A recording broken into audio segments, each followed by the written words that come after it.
ఇచ్చేను కర్పూర హారతులు.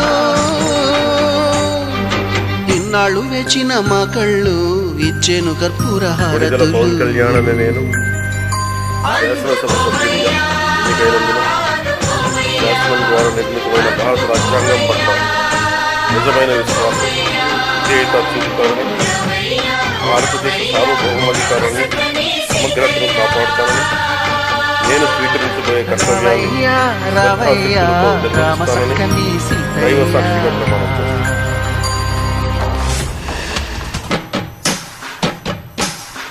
కొణిదెల పవన్ కళ్యాణ్ అని నేను ఆంధ్రప్రదేశ్ శాసనసభ సభ్యుడైన కొణిదెల పవన్ కళ్యాణ్ అని నేను సభా నియమాలకు కట్టుబడి ఉంటానని, వాటిని అనుసరిస్తానని, సభా మర్యాదలను పాటిస్తానని